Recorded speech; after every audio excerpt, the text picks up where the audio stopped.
Welcome back to the Grow Fit Florida podcast, and I am outside sitting underneath our live oak, and it feels amazing outside right now. I'm filming this on Sunday. We have about 3 more cold days ahead of us, and by cold is nowhere near like that frost we had, but we're still going to be under 40. It looks like we're going to be in the mid 30s. One of the days actually said in my area 32, so you know how that goes. If it's 32, the weather report, your backyard could easily be 26, 28. So we're preparing for that now, and like everybody else, this winter is just a lot. This is not an easy winter. This has been the most challenging winter that I have faced in 10 years since we've been gardening in Central Florida. So we had none of this when we were in South Florida. I guess we took that for granted, but you can't do nothing about Mother Nature. It is what it is. Again, thank you for tuning in. Thank you for watching. If you're watching on YouTube, I'm trying to make these podcasts where I'm able to give straight information to everyone. I'm gonna ask you some questions on Patreon, my YouTube channel, website, and I'm just going to answer the questions just straight for you guys, best I can, because I know there's so much information out there that's not Florida specific.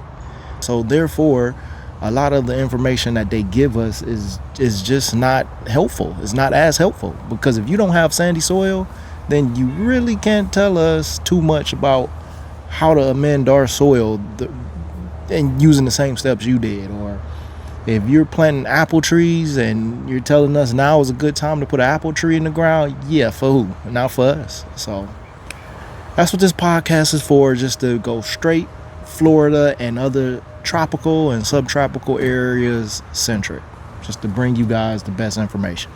Now, today, I'm going to answer some of the questions. So the other day, I asked a question on Patreon and on YouTube. And we've had, I think, let me see, it looks like about 23, 24 responses. So I'm going to answer you guys' questions. I'm going to do the first 6 or 7 today. We'll save the other questions for another video. But I'm going to do 6 or 7 questions today. And yeah, we'll go from there. So let's get started. So we had to switch spots because I live in a suburban backyard. I have neighbors, and my neighbors have their dogs out, and their dogs love coming out when I'm outside. I would do this inside, but it feels too good outside. And I'm also responding to some of our Patreon members, and I just love doing it outside. I love working outside. It just feels great. This is why we made this space. And pretty soon, in a couple months, I'm not going to be able to do this outside midday like this, because it's going to be 96 degrees and it will fry my laptop, mic, everything. So I'm going to enjoy it while I can. So let's get back to the questions. So the first question comes from Miss McDaniel, and it says, what is your fertilizing and pest schedule? Great question. I don't run a strict calendar. I basically read the trees. I take that permaculture type of mindset. You watch the leaves, you watch the soil, you just adjust. Now, generally in Central Florida, fruit trees, they like to be fed about 3 times a year is what I'm starting to see. So late February, when things start to wake up, May during the heavy growth and fruiting stages, and late August before the fall comes. It's typically when our trees here in Central Florida like to be fed from our backyard, what we're seeing. But what I use depends on the plant and the soil. If the soil is already built up with organic matter, I use compost tea. Brew compost tea in water, let it air for about 12 to 16 hours. And that airing part actually matters. That really matters. That 12 to 16 hours is important. You want good microbes, not that swamp, nasty, stinky, smelly water. And you want to drench the soil early in the morning if you do this, because it gets hot here. You don't want that sun to kill off all those microbes. For potassium during the fruiting stages of trees, we use banana peels, and we take bananas and we'll make compost and we'll soak them in water for about a week or 2. we'll also chop them up and bury them near our tomatoes and our pepper plants. Things like that are heavy feeders. We use coffee grounds. They'll go in our compost, or we'll just sprinkle it around the trees lightly, not real thick. And then the coffee grounds actually add that nitrogen and a lot of micronutrients back into that sandy soil. And new areas that we're developing in our backyard that hasn't been amended yet, we'll get chicken manure, not the raw manure, but raw chicken manure. If you throw it right on your plants, you're going to burn them. So we get composted chicken manure, and we love using that to amend soil and to put that as our fertilizer down in areas where new areas of our yard that was once just grass, and now we're making it a garden. And if I see yellow leaves or weak growth, we'll grab like fish fertilizer. It works great. It's quick nitrogen for your plants. Smells really bad, but it works great. The biggest long-term fertilizer we use, though, is just chop and drop. We'll cut pigeon peas, moringa, whatever we have, we'll trim it and we'll put it on the ground and leave it and let the soil feed it for free. Let the soil get free food over time. And for pests, we keep it organic. We use neem oil for most of our issues that we have. We'll spray it in the evening so it doesn't burn any of our trees. For caterpillars, you could use BT, but we kind of like the caterpillars a lot, so we really don't mind them. For white flies, you could use dish soap and water. You could spray that. There's so many different things you can do for pest control naturally, but you got to be mindful when you're going natural, you're never going to eliminate the pest. You're always going to have some pest pressure. It's just you're going to be able to maintain it. Also, you can plant different things around your plants depending on what it is that's going to attract them to that particular crop. And you can even sacrifice, like a sacrificial crop. You plant it close near and they'll tear that crop up, but they'll leave the one that you want to get food from alone. And it all depends. Diatomaceous earth food grade is something else that we like because it doesn't change the pH value of the soil, which is very nice. And you can throw that diatomaceous earth food grade down and it's going to really be very beneficial. We also have used, if you've heard of it before, it's called Saturday Lime. Now, I made a video on my Patreon about it. Saturday Lime is really effective. Now, you don't want to throw that in your raised beds or directly on your soil because that can change the pH value of the soil, especially if you're using it consistently or a lot. So with our Saturday Lime, we like to throw that around the outside the perimeter of our house. So that's basically our organic pest control. So we stop things from coming in our house or around our house, and it helps with a whole variety of different things. So that's what we'll put around the perimeter of our house, not necessarily in our garden beds or around our garden. We would the diatomaceous earth food grade. So I hope that answered your question, and if you have any more off of that, please just reach out and I'll be happy to go into even more further detail. So let's get to the next question. So question is from Corey, and Corey asks, do you plan for year-round bananas and how do you compost? That's a great question. So on bananas, yes, you can plan. Once a banana fruits, that trunk is done, as you know. But that underground layer, that rhizome, it keeps sending up those new pups. From planting the first fruit is usually about 15 to 18 months to stagger production. You keep it in those stages, like those 3 stages. So each clump, you'll have one that's fruiting. Now, the way the old heads taught me was you have a grandfather plant, you have a son plant, and you have a grandchild plant, however you want to put it. So the grandpa, the son, and the kid, and you keep those 3. If you have a 4th one, you remove it. So your grandfather is the one that's giving you fruit. Your son one is coming up next, and as soon as you see that 3rd one, which is your grandchild, you're fine. But you don't want 4 around that particular banana plant. So that's how it was taught to me, and that's what we do, and it's been working fine because you'll chop that grandfather down and the son is coming right up and he's going to have fruit. And then the grandchild is right there developing, and pretty soon that grandchild is going to have babies too.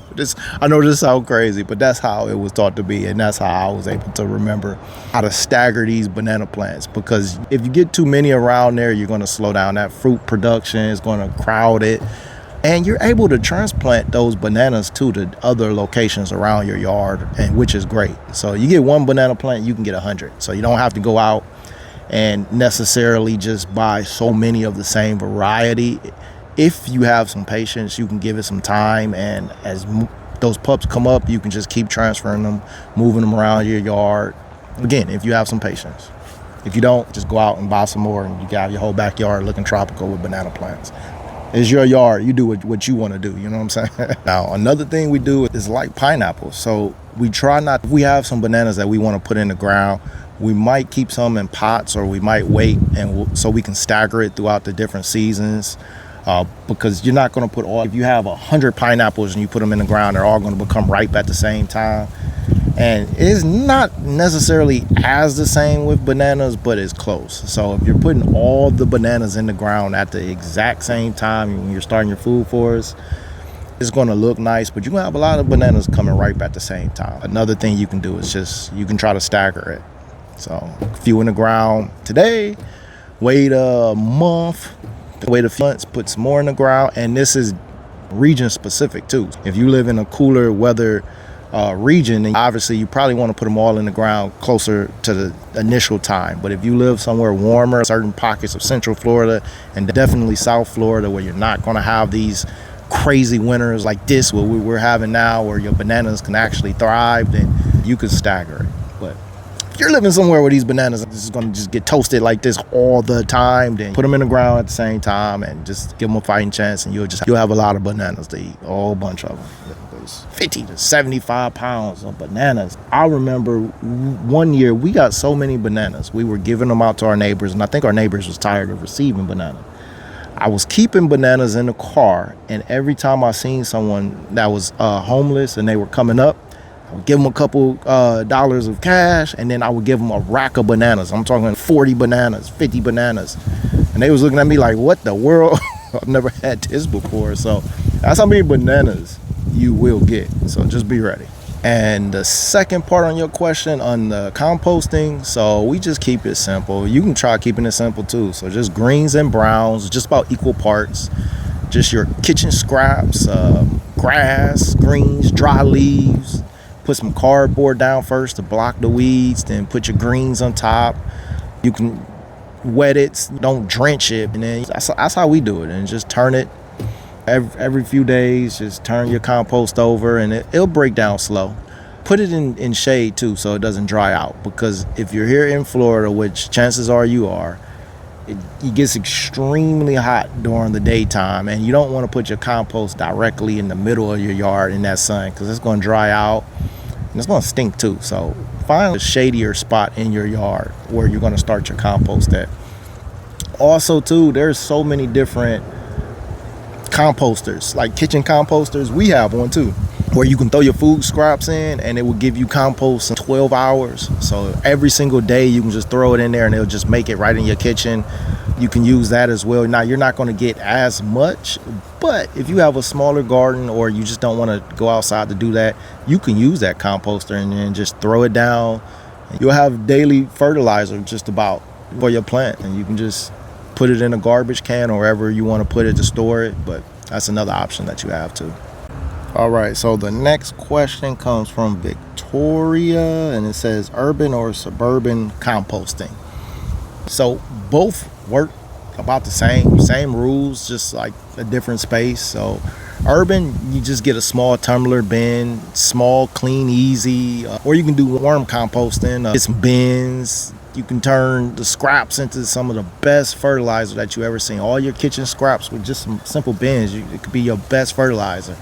Now, if you have a suburban yard, you can build a simple 3-bin system out of pallets, one building, one curing, and one ready to go. So you always have compost and some getting ready to go. Or you can dig a trench with your compost. You dig a shallow trench near trees, drop some scraps over it, cover it, let the roots find it. It's so many different ways you can do with suburban composting. Just make sure you keep it out the heat. So if you're going to compost, don't put compost piles in the middle of your yard, just like the last question I answered. Just keep it out the heat. And if you're going to do like direct composting, where you're putting it down next to your trees, digging a little trench and you're throwing some scraps next to your fruit trees. Be careful that you don't hit those roots. And if you already have pest issues in your yard or you have critters in your yard, you might not want to go that route. So if you're digging those holes and you're stuffing it with food and you come back the next day and you see holes dug up because your critters is noticing what you're doing, and so you might not want to go that route. You might want to keep it in bins or a tumbler or something like that and put it down once it's ready as needed. So that's how we do it. So I hope that helped. So question number 4 comes from Pam, and she says, my cherry tree was producing, it's all brown, will it come back? If you're in Central or South Florida, I'm thinking that you're talking about a Barbados cherry or a Jamaican cherry or something like that. The first thing is look at the cold damage. Even one night under 30 degrees, it can burn the leaves, and especially if your tree is young. The good news for you is the Barbados cherry tree is very tough. We have a few of them. One has some cold damage. Clearly, it had a lot of cold damage, but it's still alive and is dropping its leaves, and it's going to come back stronger. Also, too, I noticed that a lot of us were out watering our trees before this cold.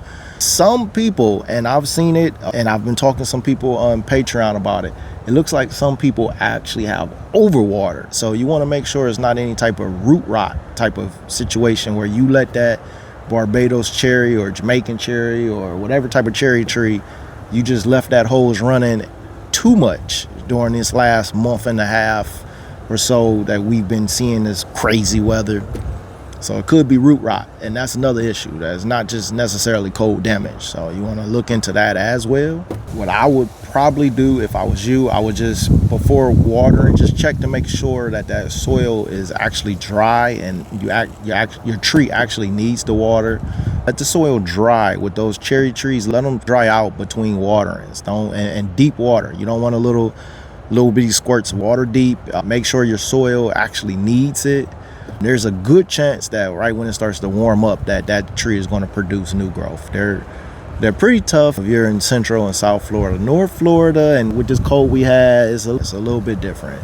And Barbados cherry, even in a lot of places in Central Florida, Barbados cherries and Jamaican cherries can be quite a challenge for a lot of backyard growers. So just check your tree. You can do the scratch test, make sure it's still alive, and if it's still alive, just give it some water and you'll be fine.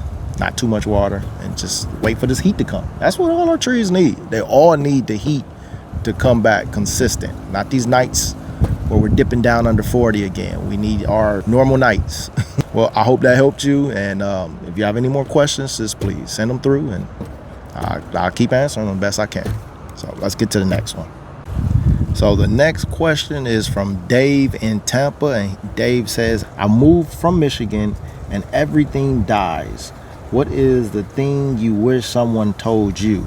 I think I said that right. So you moved from Michigan, and I assume that you planted everything in your Florida backyard, North Central or South Florida, and everything that you planted during this cold stretch has died, or what you think has died. It might not have died, but it's looking dead to you.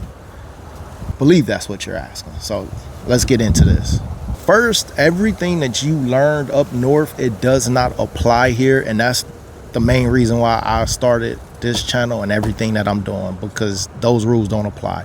If you're in the north and you plant in the spring and you harvest in the we don't do that here. Our best season is October through April, and that's when you grow tomatoes, peppers, greens. The summer here is brutal. You get the heat, the rain, humidity, pests, you get the hurricanes, you get everything.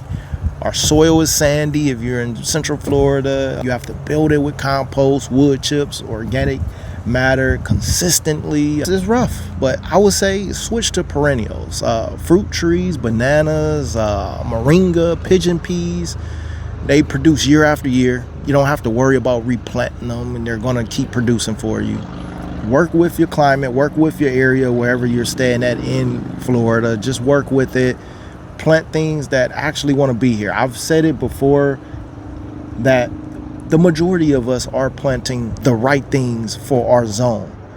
The problem is we had a historic cold, so it didn't matter what you planted. Everything got a lot of damage. Even the things that's 100% reliable in your specific zone, it got damaged. I'm driving around and I'm looking at everyone's plants, yards, palm trees, just everything. We all took damage. So I'm going to tell you like this.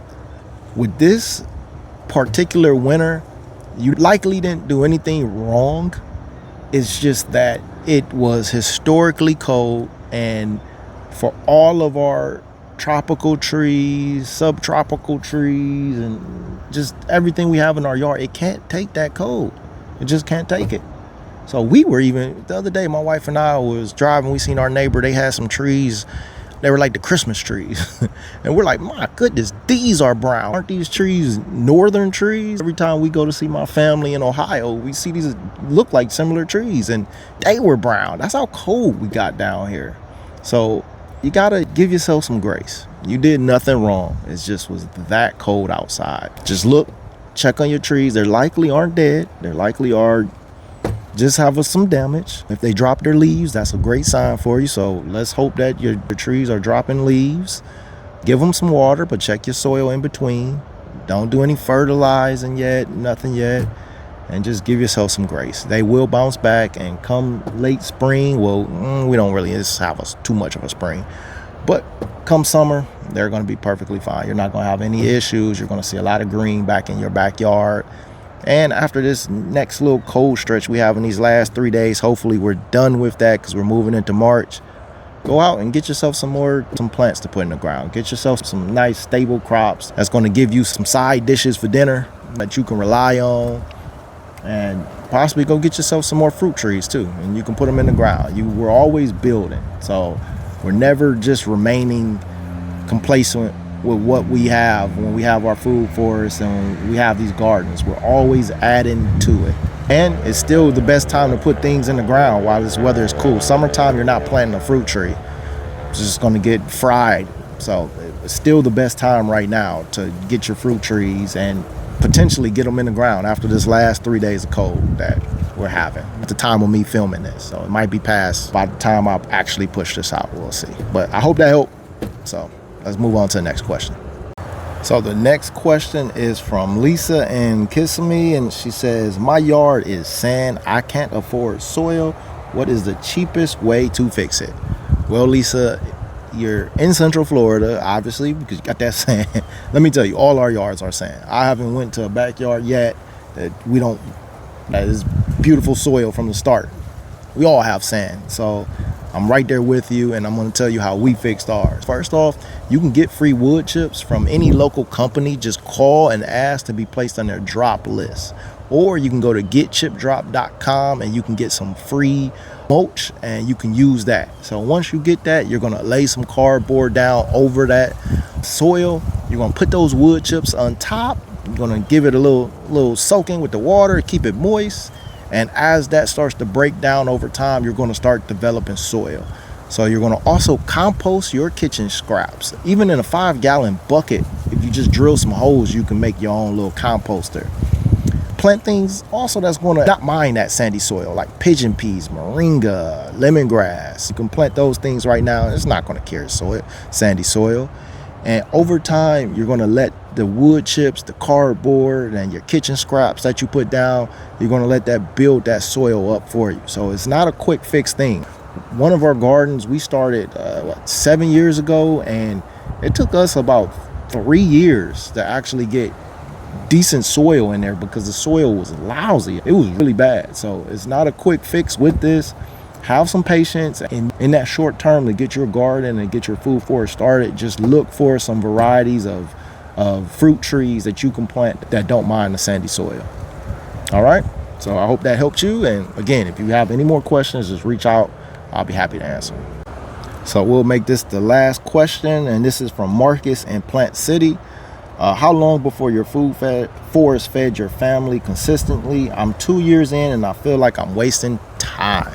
I think I saved the best question well, not the best question. I think I saved a good one for last that we all have went through or thought about or the same feeling. So 2 years is a hard stage. So year one, your roots are building underground. you don't harvest much year 1. Year 2, you see some growth.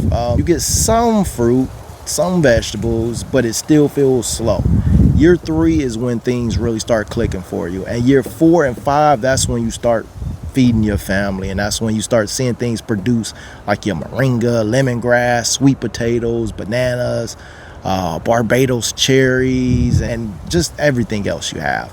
But trees like mangoes, they take time. They really take time to start producing, especially if you get them like 3 gallons. Any 3-gallon tree that you put in the ground, it's going to take some time. You're on path.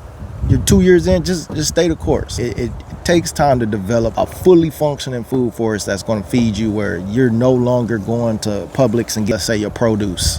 It takes time. We're now how many years in this? In our home, we've been doing this, and we're still going to Publix from time to time to get things, because not all our crops are fully established. And you have cold stretches like this that just takes out a lot. But just give it some time. Stay the course. You're doing great.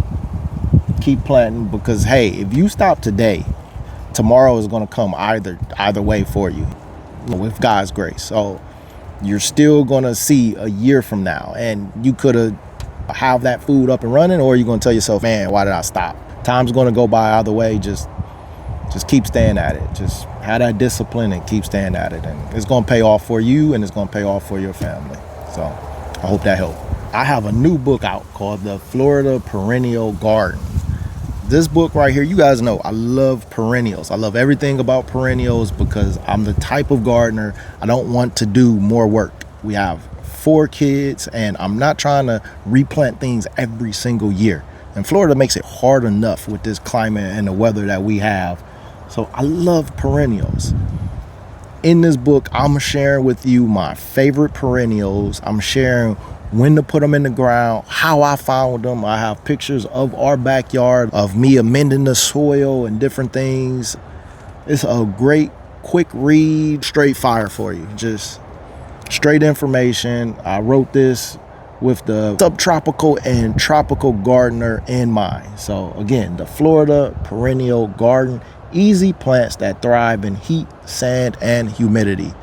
So you can pick it up on my website, Amazon, Barnes & Noble, wherever you get your books is likely there. So check it out. Well, that is it for today. I hope I was able to answer everyone's questions.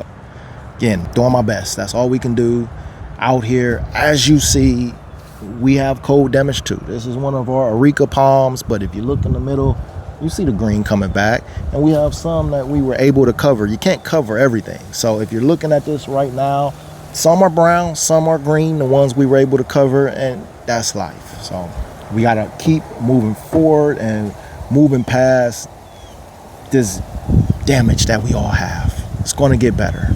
We all know it's going to get better. Just keep planting food, keep showing up for your garden, because you're not doing this to show off to people. You're doing this for your health. You're doing this because you want a paradise in your backyard.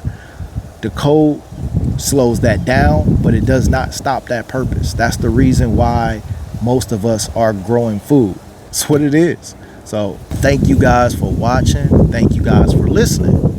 And until the next video, God bless.